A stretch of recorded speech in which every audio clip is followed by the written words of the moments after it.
नमस्कार, मैं हूं आशीष चित्रांशी और आप देख रहे हैं द न्यूज लॉन्चर।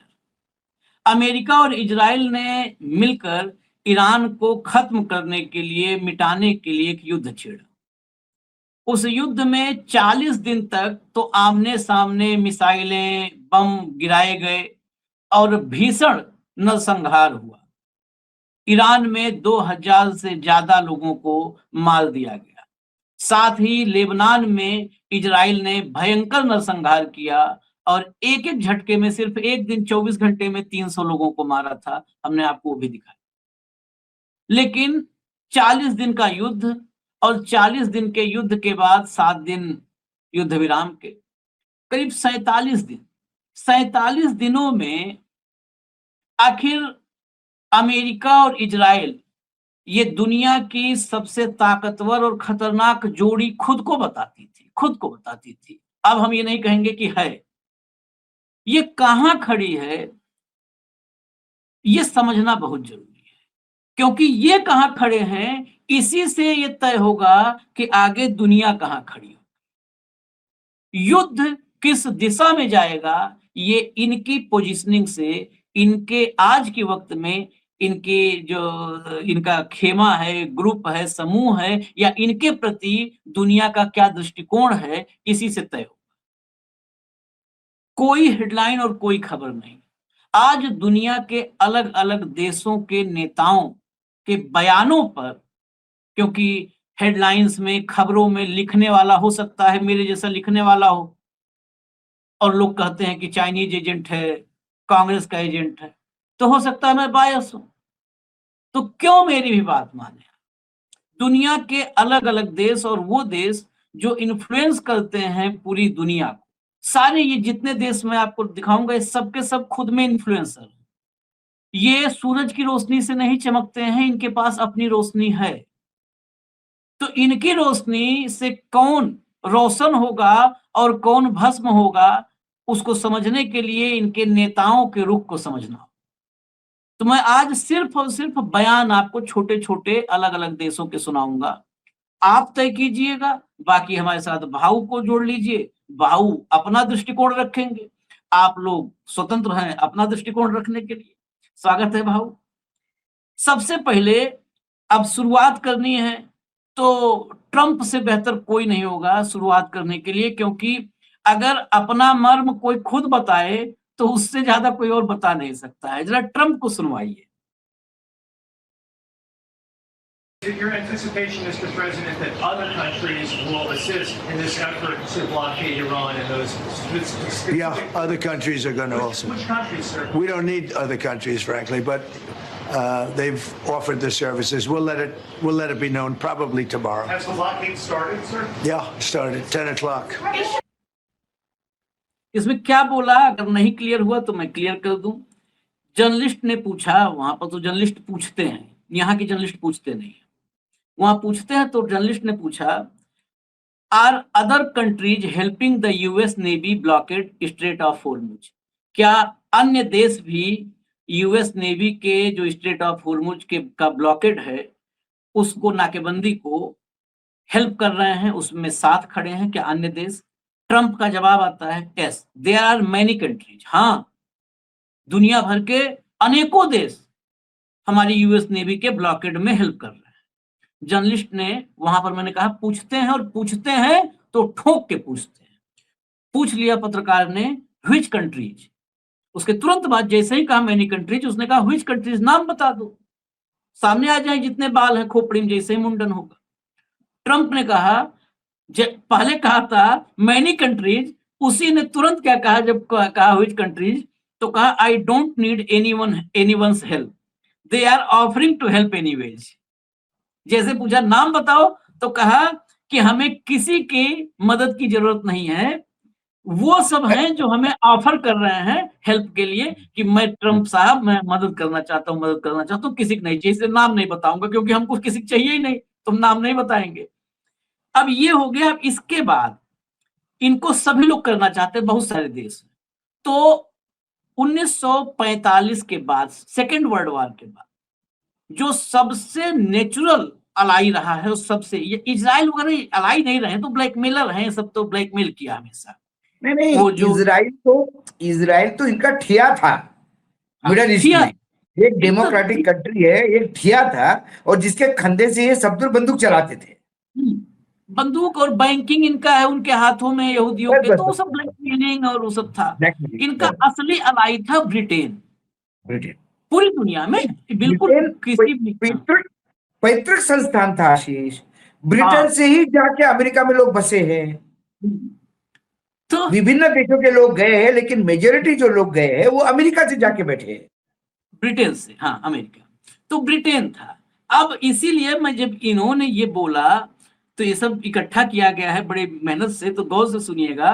ब्रिटेन के तरफ से, ये ब्रिटेन के तरफ से जो बोल रहे हैं ये लिबरल डेमोक्रेट्स के नेता हैं, एड डेवी। एड डेवी क्या बोल रहे हैं जरा सुनवा दीजिए। A whole civilization will die tonight. Words I never thought I would hear from an American president. And though Donald Trump thankfully didn't follow through this time, these words are a stark reminder of how reckless, immoral, and completely outside the bounds of international law this president is. Regrettably, he is no friend of the United Kingdom. He is no leader of the free world. He is a dangerous and corrupt gangster, and that is how we must treat him. So will the Prime Minister advise the King to call off his state visits to Washington before it's too late? Because I really fear for what Trump might say or do while our King is forced to stand by his side. We cannot put His Majesty in that position. And when it comes to Trump's latest cunning plan to blockade the Strait of Hormuz, that will only escalate this crisis and jeopardise the precarious ceasefire. So it's right that the UK is not joining Trump. And I welcome the Prime Minister convening a summit to offer an alternative to Trump's. We must work with our reliable allies in Europe and the Commonwealth and our partners in the Gulf to bring this conflict to an end and keep open the Strait of Hormuz. That is critical for tackling the cost of living crisis that's getting worse and worse for people in the UK. With petrol prices now up by more than 25p a litre and diesel up 49p since Trump started this war, cheered on, let's not forget, by the leader of the Conservative Party and Reform, does the Prime Minister recognise that families and businesses can't wait months for the government to step in and help? So will he use the windfalls the Treasury is getting from higher fuel prices to cut the cost of living and keep the economy moving, with action to slash bus fares and rail fares and cutting fuel duty by 10p today, bringing down the price of at the pumps by 12p a litre? इसमें दो तीन बातें बहुत साफ साफ, इनकी अंग्रेजी बहुत साफ थी और नीचे ट्रांसक्रिप्ट और साफ था जो मैं पढ़ रहा था। इन्होंने कहा Donald Trump is no leader of the free world. ये इस स्वतंत्र आजाद दुनिया का कोई नेता नहीं है। He is a dangerous and corrupt gangster. एक ये खतरनाक और भ्रष्ट गैंगस्टर है। हमारे किंग का वॉशिंगटन विजिट होने वाला है। मैं प्राइम मिनिस्टर से, स्टारमर से, उन्होंने बहुत अच्छा काम किया है, ब्रिटेन को दूर रखा है पूरे युद्ध से। मैं निवेदन करूंगा प्राइम मिनिस्टर से कि वो किंग के विजिट को लेकर के किंग से उनसे बातचीत करके इस विजिट को कॉल ऑफ कर दें, ये दौरा रद्द कर दिया जाए, क्योंकि किंग हमारे जाएंगे वहां पर और वो दबाव में अपने साइड में हमको न खड़ा कर ले, इसलिए वहां जाना ही ठीक नहीं है। वो नेता नहीं है, वो वार क्रिमिनल है। उसने A to Z शुरू से आखिर तक वार क्राइम्स किए हैं, और इससे बड़ा क्या होगा कि एक वो डेंजरस और करप्ट गैंगस्टर है। ये उस ट्रंप को जवाब है जिसके साथ सभी लोग आगे उन्होंने वो भी कहा, जो एक कार्यक्रम में आज ही के दिन आपने एक कार्यक्रम किया था, मैं आपको थोड़ा सा याद दिला दूं। उसमें ये कहा उसने कि we are thankful to the prime minister for looking for an alternative of the Trump by organizing the friends in Europe, Asia, Commonwealth to solve the problem of the Hormuz. ये जो 45 देशों का आपने बोला था, याद होगा आपको, एक कार्यक्रम में दिन में किया है आपने, तो उस 45 देशों के लिए उसने धन्यवाद दिया और उसको बोला अल्टरनेटिव टू ट्रंप। अमेरिका के सिवा काम होगा। क्योंकि इसमें बड़ा साफ भाव उसने कहा है कि Trump is no friend of you Britain, UK. Britain वो ब्रिटेन का फ्रेंड नहीं है। ये अगर ब्रिटिश ये बात कहने लगे हैं कि अमेरिका का राष्ट्रपति हमारा मित्र नहीं है, ठीक है, हम आपके साथ नहीं आएंगे, हमारे मित्र हैं, नहीं हमारा मन जम रहा है, वहां तक ठीक है, लेकिन हमने ये कह दिया कि अब हमारा मित्र ही नहीं है वो, तो मामला खत्म है। फिर बहुत खराब हो गया, बहुत खराब हो गया। और मित्र नहीं है क्या? गैंगस्टर है वो। मित्र कहां बनेगा? गैंगस्टर है वो। ये पोर्शन। अब इसके बाद एक और सुनाता हूं, फिर आपके पास आएंगे, थोड़ा डिटेल में 2-4-5 मिनट समझेंगे। जरा अगला लगाइए भैया, अगला। אנחנו מגינים על אירופה. אירופה ששכחה כל כך הרבה דברים מאז השואה. היא יכולה ללמוד מאיתנו הרבה דברים, ובעיקר את הדבר העיקרי, את ההבחנה החדה בין טוב ורע, שמחייבת ברגע האמת לצאת למלחמה למען הטוב, למען החיים. ऑडियो कम। ये क्या बोल रहे हैं? ये हैं नेतन्याहू। पूरी दुनिया आईसीसी के वारंट के बाद इनको ढूंढ रही है। ये अमिताभ बच्चन, डॉन वाले अमिताभ बच्चन से ज्यादा देशों में वांटेड है। ये बोल रहे हैं कि Europe is losing its identity. Europe अब अपनी पहचान खो रहा है। Crippled by profound moral weakness, please join us for the war. इसे गिड़गिड़ाना कह रहे हैं। शुरू किया कहां से कि अपनी आइडेंटिटी खो रहे हैं, मोरल वीकनेस की वजह से फंस गए हैं, लेकिन आखिरी लाइन जो है, जो इसका सारांश, please join us for the war, कृपया हमारे साथ युद्ध में शामिल हो जाइए। ये गिड़गिड़ा रहे हैं क्योंकि अमेरिका के दम पर नहीं कर पाए। और इसका जवाब क्या दिया है पेड्रो ने? मैं खाली एक स्पेन के पीएम का जवाब बता दूं। जवाब जो स्पेन के पीएम ने दिया था, गेट लॉस्ट। ये हकीकत है। स्पेन के प्रधानमंत्री चीन के विजिट पर गए, चीन के विजिट पर। हाँ। स्पेन के पीएम पेड्रो ने कहा, get lost, Europe is returning to its original identity. इसने कहा था Europe is losing its identity. Pedro ने कहा, get lost, Europe is returning to its original identity by opening up to China. अब सुनिए। अब देखिए आशीष जी, एक होता है कि उधार मांगने जाओ और बर्तन छुपा लो, ये वो वाली बात है। आपको आपकी आइडेंटिटी दिखाने के लिए आपको युद्ध में आना है, मेरी मदद करनी है। मतलब इजराइल की मदद करेगी तो यूरोप ग्रेट कहलाएगा। हाँ। और इजराइल से दूर रहा तो यूरोप वीक हो गया, कमजोर हो गया, इनकी कोई आइडेंटिटी नहीं है। ये ट्रम्प और ये एक ही स्कूल के बच्चे हैं, दोनों एक ही भाषा बोलते हैं। जैसा उसने कहा कि 45 मतलब कई अनगिनत देश है जो आना चाहते हैं। कितने देश है भाई? आपको एक आध नाम? वैसे मेरे किसी को जरूरत ही नहीं, नाम क्या बताऊं, हम ही काफी है, क्योंकि कोई आ नहीं रहा है, अंगूर खट्टे हो गए।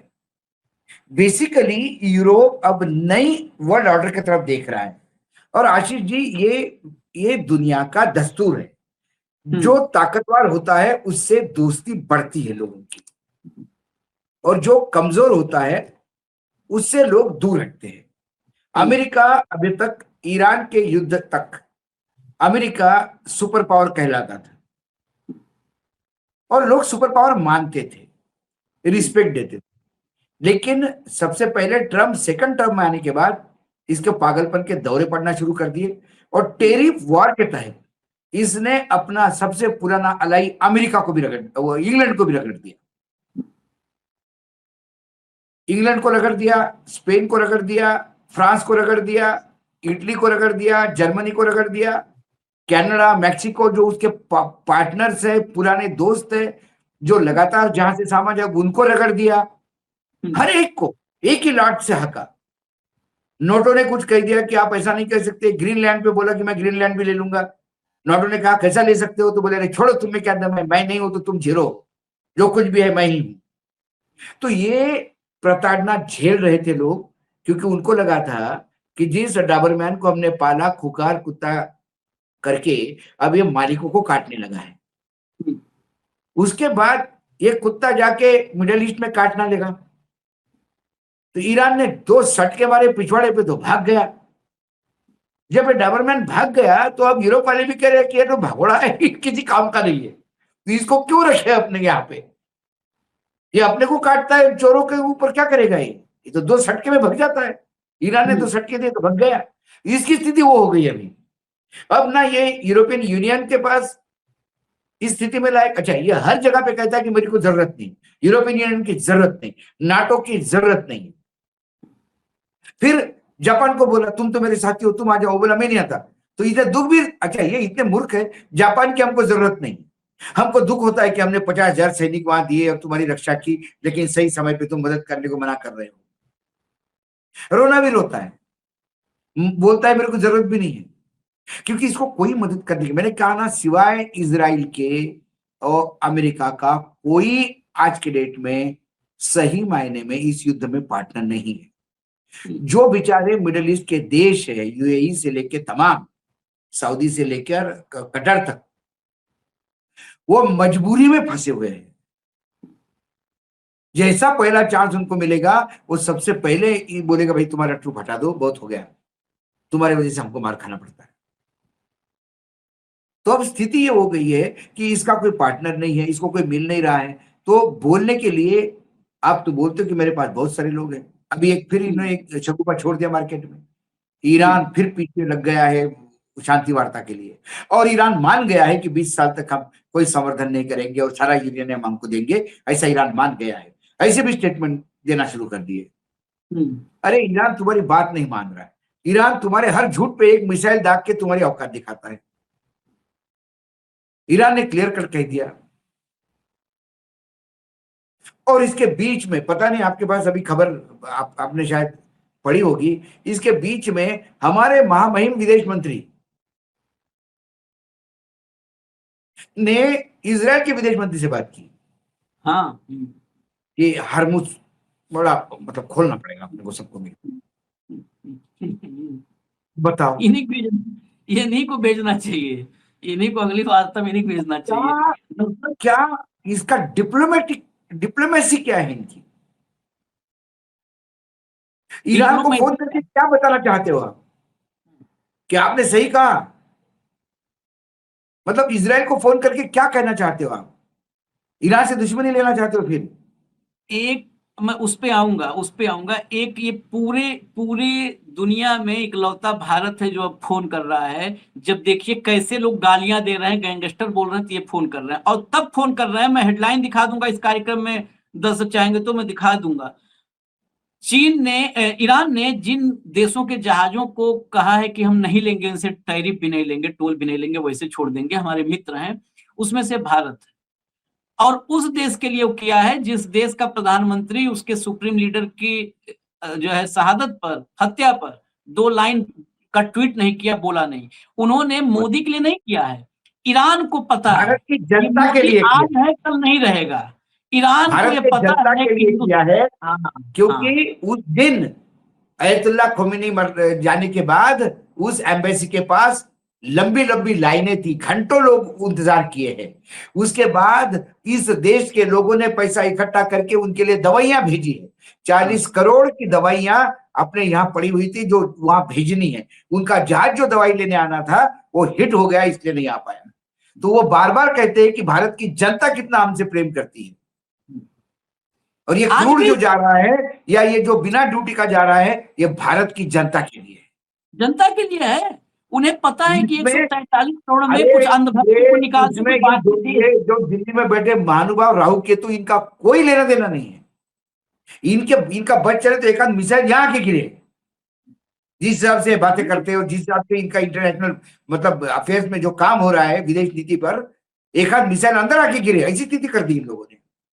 और भाऊ हम तो प्रोग्राम करते हैं, मैं तो कमेंट्स देखता हूं, हिंदू मुसलमान नहीं बटा है, ओवरऑल खाली अंधभक्त आप हटा दीजिए, कुछ चंद अंधभक्त बुद्धि, तो पूरा भारत ईरान के साथ अपने आप को जोड़ के रखता है। और तभी अपने गले का जो है आभूषण, कान का, नाक का आभूषण निकाल करके दे दिया लोगों ने, जब वहां पर बच्चियां मारी गई और वहां पर जो है पुनर्निर्माण और दवाओं की जरूरत पड़ी, इसलिए उसने छोड़ा है। इन्हें क्या है, ये तो लीप पोत के चले जाएंगे फादरलैंड के लिए। आगे जरा मैं जो बात कही थी उस पर मैं तथ्यात्मक इस चर्चा में बहुत मसाला नहीं है, लेकिन तथ्यात्मक बातें जो कहा ना पेड्रो ने कहा कि हम तो अब अपने वाकई आइडेंटिटी की तरफ वापस जा रहे हैं चीन के साथ हम संबंध बढ़ा के। क्यों? ये 80 साल का इतिहास कुल जमा इजराइल का है, 80 साल का। और चीन और यूरोप के व्यापार का इतिहास जब आप प्राचीन इतिहास पढ़ेंगे, एंशिएंट हिस्ट्री में सिल्क रूट वाला इतिहास है भाई। हाँ, रेशम, चीनी मिट्टी के बर्तन, चाय, ये सब जाता था। लोग कहते चाय अंग्रेजों से आई ना, चीन से चाय जाता था वहां, और उसके बदले वो देते थे सोना देते थे चीन को। फिर जब प्राचीन से आप मध्यकालीन इतिहास में आएंगे तो 1275 में मार्को पोलो सब नाम सुने होंगे लोग, मार्को पोलो चीन जाता है। फिर मध्यकाल में व्यापार शुरू होता है, और जब वो व्यापार शुरू होता है तब तक अमेरिका और उधर जो है यूरोपियंस वहां से चांदी निकालना शुरू कर लेते हैं, जो है 14वीं 15वीं सदी आते आते 1/3 चांदी, अच्छा ये सारा निकाल के यूरोप के पास आता था, यही स्पेन, यही ब्रिटेन, यही फ्रांस सब लेके आते थे। तो ये 1/3 चांदी जो निकाल के लाए, 1/3 चांदी वो चीन को देते थे, और चीन से उसके बदले में जो विलासिता के सामान होते थे, यूरोप में विलासिता था, तो विलासिता के सामान चीन से वो लेते थे और वहां चांदी निकाल के सब चीन डंप करते थे, चीन को दे देते थे। तो उनका व्यापार वो पढ़ा लिखा है पेड्रो सांचेज, उसको पता है कि यूरोप और चीन का व्यापार 2000-2500 साल पुराना व्यापार है। सिल्क रूट फेमस व्यापारिक मार्ग था। गन पाउडर ये कंसेप्ट ही चीन से विश्व को दिया है, ये यूरोप गया ही वहां से है, चीन से गया। सबसे पुराना व्यापारिक मार्ग तो सिल्क रूट। तो ये सब है सच। खैर हम आगे आते हैं, अभी तो इतना सुना है ना कि क्या क्या जवाब है, अगला जरा लाइए भैया, ये सुनिए। And Hungary knows that Ukraine is the victim of this war, and that Ukraine, based on the Budapest Memorandum of 1994, it is the job of any Ukrainian government to protect its territorial integrity and sovereignty, and no one should tell them that hopefully at the end of a 4-year war, under what conditions they should enter peace or sign a peace treaty. So we cannot say any country to give up their territory. If they do, they are a traitor. And this is what the Fidesz politicians said. Then I would like to ask them, what happened? What would you do if Russia attacked Hungary? Which Hungarian counties would you be willing to give up?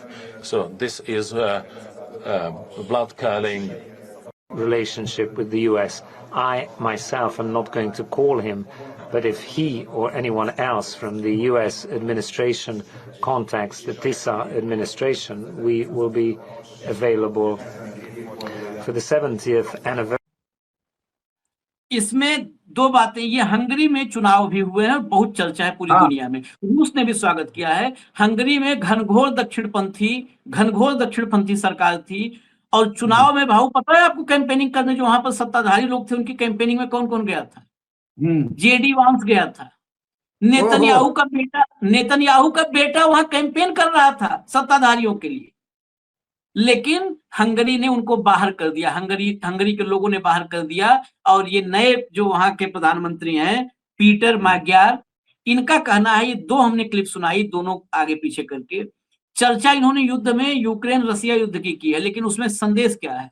कोई भी देश किसी से उसका क्षेत्र कैसे मांग सकता है, और अगर जिस देश से उसका क्षेत्र मांगा जा रहा है, वो क्षेत्र अगर वो देश दे दे किसी को, मांगने वाले को, तो वो गद्दार होगा। अगर अपना किसी के मांगने पर अपना क्षेत्र दे दे।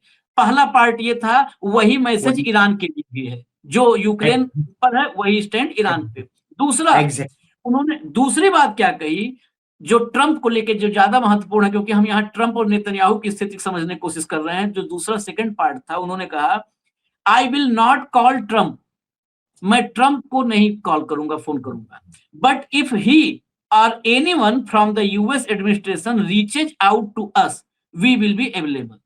मैं ट्रंप को कॉल नहीं करूंगा, न संपर्क करूंगा, लेकिन अमेरिकी एडमिनिस्ट्रेशन से अगर कोई भी ट्रंप या कोई और हम संपर्क हमसे करता है तो हम अवेलेबल हैं।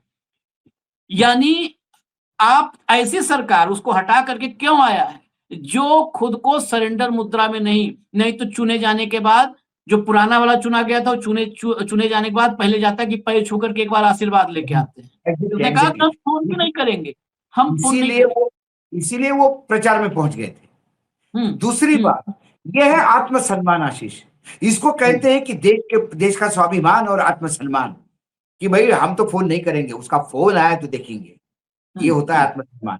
हमारे यहाँ F3 के चरण धो रहे थे कि भाई साहब जुगाड़ कर दो व्हाइट हाउस में, सुन नहीं रहे हमारा। F3 ने तो और चांद देखा, F3 था जू, उसने कहा कि जरा इजराइल को जाके खुश करो, वो खुश होगा तो उधर दरवाजा खुल जाएगा। बताओ, ये हमारा देश और हमसे छोटा देश है ये, बहुत सभी छोटा। पर आत्मसम्मान देखिए, ये आत्मसम्मान और स्वाभिमान खून में होना चाहिए। हमारे वाले कहते हैं वॉशिंगटन डीसी में हमसे कोई बात करने वाला नहीं है, वो छोटे से देश का प्रधानमंत्री कहता मैं फोन ही नहीं करूंगा। और यहाँ पे डोनाल्ड ट्रंप कहता है कि वो फोन करने के लिए मुझे सर सर करके घूम रहा था मेरे पीछे। हाँ सर फोन करता है तो सर। चलिए अगला सुनाइए।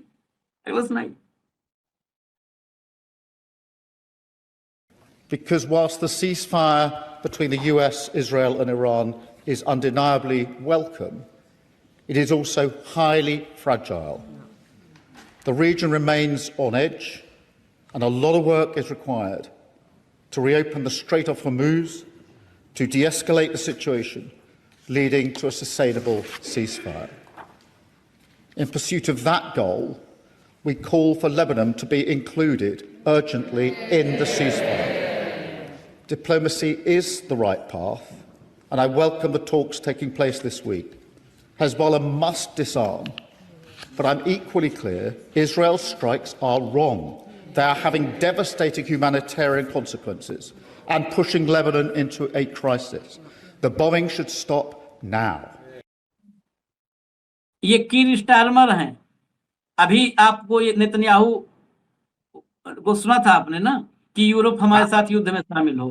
क्या कर रहे हैं? We call for Lebanon to be included urgently in the ceasefire. I am clear, Israel's strikes are wrong, their bombing should stop now. उन्हें कहा कि हिजबुल्लाह से आर्म्स निकाल लो, बात अपनी जगह पे है, लेकिन लेबनान को किसी भी हालत में टॉक में रखना चाहिए। और ये अनह्यूमन है जो किया है इन्होंने। इजराइल ने जो वहां पे ह्यूमैनिटी को कलंक है। ये देखिए कौन मतलब एक देश नहीं है भारत छोड़ के जो इजराइल को सही कह रहा हो। एक हमारे जैसे बात कर रहा है, वहां पे सब कह रहे हैं कि युद्ध अपराधी है। एक लाइन से सुना दिया आपको, अगला सुनाइए, अगला लाइए। Por supuesto que vamos a poner todos los recursos del Estado al servicio de la gente para protegerles de una guerra, la de Irán, que no avala el gobierno de España. Y le digo a la derecha y a la ultraderecha, que no pueden estar apoyando a quien incendia el mundo y luego quejarse del humo que provoca ese incendio. ये कल का है, ये Pedro है। Que no se puede sorber y soplar al mismo tiempo. जहां खड़े हो जा रहे हैं वहीं पर देखिए क्या बोला, नेतन्याहू इज ए क्रिमिनल। अभी पहले आपने सुना था गैंगस्टर, और वो बोला था ट्रंप के लिए अमेरिका के लिबरल डेमोक्रेट्स ने। ये पेड्रो हैं प्रधानमंत्री स्पेन के, कह रहे हैं Netanyahu is a criminal. His contempt for life and international law is intolerable. The EU must suspend its association agreement with Israel. EU को, यूरोपियन यूनियन को जो एग्रीमेंट इजराइल के साथ है उसे तत्काल सस्पेंड कर देना चाहिए। क्या मतलब, कहाँ विश्व जा रहा है, पूरी दुनिया किधर जा रही है, नया वर्ल्ड ऑर्डर बन रहा है। और ऐसे समय ये बंगाल में 5,000 करोड़ खाए और मैं ये कर दूंगा और वो कर दूंगा और गुंडे घर के अंदर रहे। आज मैं बड़ा हंसा एक बात पे, अभी क्या है, थोड़ा आउट ऑफ कॉन्टेक्स्ट जाता है। हाँ। प्रधानमंत्री जी आज वो एक्सप्रेस वे का ओपनिंग किए हैं, हाँ, यहां से देहरादून, तो वहां लेट पहुंचे 1 घंटा कार्यक्रम में। तो उनने क्या कहा कि मैं माफी चाहता हूं कि मैं 1 घंटा लेट आया हूं, क्या करूं। जब मैं रास्ते से निकलता हूं तो इतने लोग प्यार में पागल है कि रास्ते में खड़े हो जाते हैं मिलने के लिए। कितना बड़ा फर्जी बात है। सबसे मिलते हुए आना पड़ता है। कितना प्यार करते हैं लोग इनको कि इनके रोड शो में स्कूल के बच्चों को खड़ा करना पड़ता है हाथ हिलाने के लिए। भाऊ सैनिटाइज रूट किया जाता है, कबूतर नहीं वहां पे जा सकता है चिट्ठी लेकर के, जा जा जा कबूतर जा, प्यार का संदेशा दे के आ। वहां तो इधर तो नफरत का संदेशा है। कबूतर इतना रूट सैनिटाइज किया जाता है। जो वीआईपी कल्चर लाया इन्होंने वो कभी नहीं था हमारे देश में, जो इन सब ने लाया वीआईपी कल्चर खत्म करने के नाम। लोग गाली देने के लिए आते हैं, इस सवाल पूछने के लिए आते हैं, पता नहीं इसको। आज बाप बाप एजेंसी कुछ रिपोर्ट्स है मार्केट में आशीष जी, 18 रुपए पेट्रोल बढ़ेगा, 35 रुपए डीजल बढ़ेगा, ऐसा आशंका है लोगों को। यदि ये हुआ तो क्या हाहाकार होगा, क्योंकि 1600 करोड़ रुपए रोज का शायद लॉस है कंपनियों को। कंपनियां कह रही है जो बेसिक प्राइस है पेट्रोल की वो 55 रुपए 66 पैसे है। हाँ। बाकी टैक्सेस है, बाकी सब टैक्स है। तो कुल मिलाकर इसको देश की चिंता नहीं पड़ी। क्रूड कहां से आएगा ये पता नहीं, एलएनजी कहां से आएगा पता नहीं। अरे ईरान को फोन करता तो बाप कुछ मिल जाता, इजराइल को फोन कर रहा है बाप जी। सिर्फ एक उस पुरी का कोई पड़ा होगा फिल्म कि पुरी ने इनको कहां मिलवाया ये भी पता नहीं अपने को। जब आएगा तो डिजास्टर हो जाएगा। हमको भी नहीं मालूम था कि अनिल अंबानी का ऐसा होगा। मैं तो लगता था मारवाड़ी परिवार है, थोड़ा सा कंजर्वेटिव परिवार होगा। अब बताओ धीरू भाई की आत्मा कितनी तड़पती होगी ऊपर कि मुझे खास स्विट्जरलैंड की बढ़िया हॉट मॉडल भेज दो। क्या स्वीडन हाँ, स्वीडन ब्लॉन्ड।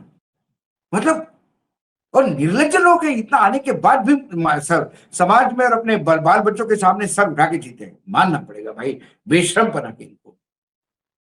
और ये पूरी भी अभी कैसा कैबिनेट में बैठा है। ऐसा आदमी तो जिसको थोड़ी बहुत इज्जत होती, थोड़ी शर्म होती, लज्जा होती तो देश छोड़ के जाता कि ऐसे गुमनाम जगह पे जाओ कोई मुझे पहचाने। लेकिन प्रेस कॉन्फ्रेंस करता है, फेस करता है, सवाल पूछने वाला कोई नहीं, नपुंसक मीडिया है। जो सवाल पूछते हैं उनसे ये भागते हैं, उनको बुलाते नहीं तो उसी एस्टीन फाइल पे ये पूरी हमारे चैनल पे आके बैठे। आने जाने के लिए मर्सिडीज भेजेंगे, किराए के लेके भेजेंगे। नहीं तो वहां पूरी आधी हो जाएगा, इसलिए यहाँ नहीं। आखिर में जरा चीन को भी आपने सब कुछ सुन लिया। जापान को हमने आज आपको दिन में बता दिया था कि भगा दिया है कि जाओ नहीं करेंगे। ब्रिटेन से लेकर के सबको सुना दिया, अब जापान को सुनवा दीजिए। 第二个问题，刚才我已经介绍了中方的有关立场。关于你提到的第三个问题，中国在军品出口方面， सामने आ गया जो होर्मुज स्ट्रेट के ब्लॉकेड पर चीन का रिएक्शन था, वो जवाब पहले आया था जो है टेक्स्ट में हम लोगों के सामने, लेकिन अब बयान में आपको सुना रहा हूं। We have trade agreements with Iran and strictly warn Trump not to interfere in our affairs. The Hormuz will always remain open to China. ये चीन की तरफ से कहा गया है जो बहसुदास है उनको कि हमारे मामले में इंटरफेयर करने की कोशिश मत करना। होर्मुज हमेशा चीन के लिए खुला रहेगा, तुम्हारी औकात नहीं है बंद करने के बाद सोचना मत। ये तो ईरान ने भी कहा था कि चीन के लिए हमेशा ही खुला है हार्मुज। हार्मुज बंद है ही नहीं। हार्मुज उन्हीं के लिए बंद है जिसको ईरान नहीं चाहता। नहीं चाहे, बिल्कुल काम खत्म। तुम्हारी औकात हो तुम खुलवा दो। हाँ हाँ। हम बाहर से चीन के जो हार्मुज से निकलेंगे वो जहाज की हम तहकीकात करेंगे। किसने दिया है अधिकार तुमको? ये कौन तुम सरपंच लग गए हो चौधरी वो चीन का जहाज निकल गया मुंह के सामने, देखते रह गए। औकात नहीं थी कि एक गन फायर करते चीन के वेसल पे। एक जहाज नहीं होता, ट्रिपोली से लेके सारे डूब जाते वहां पे। जब आपने वहां जहाज भेजे तो क्या चीन चुपचाप बैठा है? सारे मिसाइल टारगेटेड थे। तुम हरकत तो करके देखो। और हमने तब भी कहा था 3-4, जब से ये बोल रहा था कि हरमुज से निकलने वाले जहाज पे हम देखेंगे, तब से हमने कहा कि बस तू चीन का देख ले, एक बाकी और किसी का मत देख ले, तो हमको दिखा दे, चीन का दिखा दे। छोटे छोटे बच्चों को, स्कूल गोइंग बच्चों को मारते हो, और अपने बराबरी का आया तो पूछ पकड़ के भागते हो, बिल्कुल अपने आप को कहते हो। यही हालत है। और जयशंकर वाली चर्चा भाव ने बीच में कर दी थी। हमने कहा था कि दिखाऊंगा, क्योंकि ये नहीं, किसी भी प्रोग्राम में कोई भी सेंटेंस नहीं छोड़ना चाहते हम लोग ऐसा जिस पर ये कहे कि नहीं वो बोल दिया था ऐसे ही लफाजी। ये लोग भी प्रभावित हैं 56 इंच से। 56 इंच से हम कतई नहीं प्रभावित हैं। तो इसलिए हम आपको हेडलाइन भी दिखा देते हैं। भैया अगर हेडलाइन तैयार हो तो दिखा दीजिए। देखिए ये जो है, ईरान ने निभाई भारत से दोस्ती, होर्मुज पर टोल टैक्स वसूलने से किया इनकार। क्या कहा वो, आगे क्या कहा है? कहा कि भारत हमारा मित्र है, हम उसके नहीं वसूलेंगे टोल टैक्स। ये साफ साफ शब्दों में कहा है।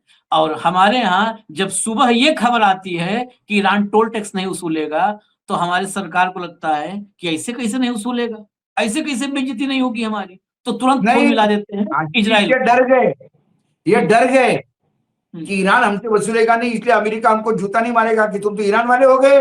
हाँ एग्जैक्टली। एक्सप्लेनेशन देने के लिए फोन किया कि बाबूजी हमने नहीं मांगा, वो जबरदस्ती दे रहा है, हम तो बताओ। आप कहे तो हम आपको दे दे। हाँ, आप कहे तो उधर से जहाज का टोल हम इजराइल को दे दे, हम आदेश करें।